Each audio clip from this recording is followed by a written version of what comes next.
welcome back to my channel. Today I'm going to be talking about So This Is Love by Elizabeth Lim. I mentioned in my reading update video that I really hadn't been reading anything, but then I found out that Elizabeth Lim was coming out with So This Is Love, which is one of the Twisted Tales series books, but about Cinderella, and I really loved her version of Reflection for Milan. So I was excited to check it out. It literally just came out, I think Tuesday, the 7th, and I got a notification, the universe listening to us, or Google, whoever, I got a notification on my phone that it had uploaded. So I went to check Hoopla and it was there, and I was so excited, and I started reading it that day. It took me 2 days to read it. Not really 2 full days. I probably could have read it in a day, but I kind of spread it out because I had work to do as well. And so I took it out on the 7th, and I think I finished it on the 9th.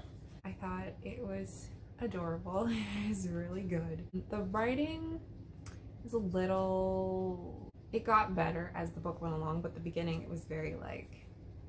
There were some sayings, some phrases that I wasn't too fond of, and there was a lot of telling. In the beginning there was a lot more telling than showing. Like, we were being told how afraid Cinderella was constantly, or being told that she was in terror, and we didn't really get to see it. It wasn't depicted, so I wasn't particularly fond of that. But overall, the story is really good. It starts with Cinderella attending the ball. So she gets the ball, she meets the prince right away, doesn't know he's the prince. They dance the night away. Well, not really. He takes her out into the garden. She's so impressed with the palace's garden and everything. And then midnight strikes and she has to leave. He's upset. You know, it's the same thing from the movie. She leaves a slipper. She just barely manages to get back home in time before her stepsisters and stepmother get home.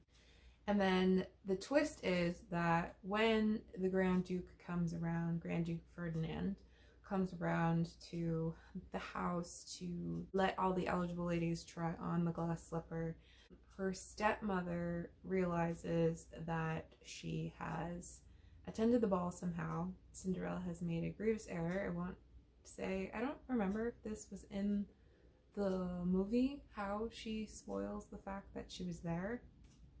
But she does, and so her stepmother locks her up in her room, which is also, I think, a thing that happens. But the way the room is depicted, she's like in a tower.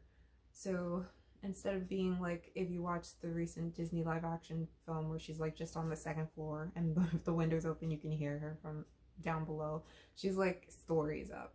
So maybe like Rapunzel-esque up. They don't find her.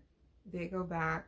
The Grand Duke goes back and tells the prince that he was unsuccessful in finding her, and Cinderella's godmother is, oh no, I'm sorry, not godmother, stepmother is so displeased with her that she decides to sell her. This is very dark. So she's hired a man to come take Cinderella far, far away out of their kingdom, so far that she will never be able to come back. She calls upon her fairy godmother, which I thought was really smart, to try to see if she could get her out of the situation. And then she finds out that magic has been banished from their kingdom for years, and her fairy godmother really wasn't supposed to be helping her, and that's why she only allowed her magic to run until midnight, so that no one would know. So Cinderella has to figure out how to save herself, essentially. Her fairy godmother does tell her that she'll like mention to Cinderella's dog that there's a problem. So when the man comes, Cinderella's unsuccessful in fighting him off. He ends up getting her into his carriage, but she escapes.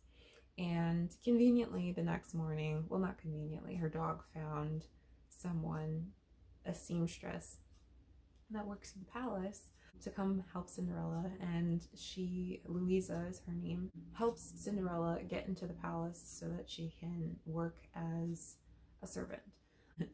It was really good. The main themes or messages in the story that I enjoyed, the theme of like, I like the fact that Cinderella is not a damsel in distress. No one ever really comes to save her. She's always figuring out ways to get out of situations herself. She might have a little help along the way, but really it's never like the prince comes and saves her from any of her situations. So and I liked the fact that all of her troubles weren't settled right away by being able to put on the glass slipper. I also really like the fact that the story centers around happiness, and finding your own happiness, making it for yourself, making your own choices. She is really content at some point in time when she realizes how miserable she was with her stepmother. She's really happy with learning to be happy, you know, like she was never allowed to not be sad. She always felt like she had to put on a smile on her face, and she was really content with being happy, working as a servant, making her own wages, starting to come up with her own dreams and goals, and really deciding what she wanted in her life, which was to help people, which is a great goal. I also like the idea that this story really plays with fighting instant love or love at first sight. Throughout the novel, Cinderella and even the prince are constantly wondering if, you know, it's love at first sight, if they really have. Well, the prince, maybe he doesn't question it nearly as much as she does, but she does question it, whether her affection for him is just because, you know, she hasn't really had any human contact with anyone outside of her stepmother and stepsisters, and that he's a friend just like Louisa, and, you know, realizing that she can't be as upset about him maybe having to marry another princess when, you know, she only met him the one night. And so it was really good. I thought the story was going to go a different way, you know, like I thought they would meet sooner, and like develop a secret relationship throughout the novel, but that wasn't what happened. So I really enjoyed that as well. I enjoyed the villain. I don't remember if the Grand Duke was the villain in the original Cinderella movie. I'm pretty sure he kind of is the villain in the live action version. The story flips back and forth between three perspectives: Cinderella's perspective, which is her perspective is the majority of the book, Prince Charles' perspective, and then Grand Duke Ferdinand's perspective. And Grand Duke Ferdinand is the king's, if we're going to talk Game of Thrones, the Hand of the King. He's the king's most trusted advisor, and he has become power hungry. Like, think Littlefinger, you know, he's very manipulative, very got his hands in everyone's pockets. Essentially, he's trying to gain power and mold the kingdom in his image, the way he believes the kingdom should be run, not the way that the king has run the kingdom. And he's doing some shady stuff to make that happen, and it's just, it was really, really interesting. I also really liked the prince. I liked that he has his own agency. You get opportunities to see like who he is as a person, where his beliefs are, how he's been shaped from his years away from the palace and at the palace. There are also other characters in the novel, not too many, but the king's sister Genevieve, comes to town, and she plays a big role in the story.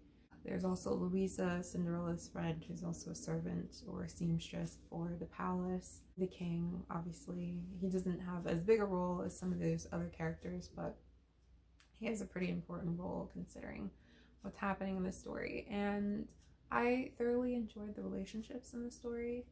Again, I loved the fact that Cinderella was in a damsel in distress, and that she really had to think her way through certain situations. There was one moment where I was just like, oh, you guys are so stupid. Why would you do this? Why would you have this conversation here?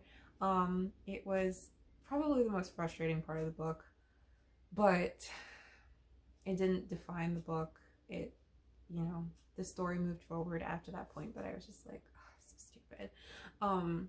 Stupid for the sake of plot, essentially. If anyone has ever watched Vexed Viewer on YouTube, he makes a lot of writing videos specifically on Ruby, which is this animated show from Rooster Teeth, and he has a few videos called Stupid for the Sake of Plot. And that was a moment where it was like, you guys are being dumb for the sake of the plot. I'm not gonna say what that moment is. I'm trying to keep this as spoiler free as possible, but it's always hard because I just want to talk about the book. That's the point of this channel. It's a book, it's a cafe. It's a book cafe. So we're supposed to talk about the book.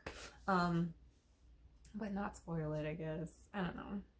I feel like, I don't know. Anyways, so I thought overall the book was really well done. Like I said, it was just those few moments, specifically in the first two chapters, where there's a lot of telling, I think, and it's very childish in a way, the way it's written. It's written like a Disney, like once upon a time kind of thing, but without the once upon a time.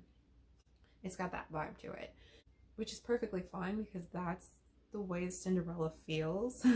So aside from the beginning and some of the writing points, I thought it was a solid novel and I didn't have any problem getting through it. It made me cry towards the end, and you know what? Books that make you feel things, whether it's sadness or hatred or happiness or love, they did what they needed to do. And the moment when the title appears in the novel is beautiful. It's not the exact title. The title of the novel is So This Is Love. And when it appears, it says, So This Was Love. I wish it said, So This Is Love, because I would have been like, yes, perfect. But it was, when I first read it, I was just like, you go, Elizabeth Lim.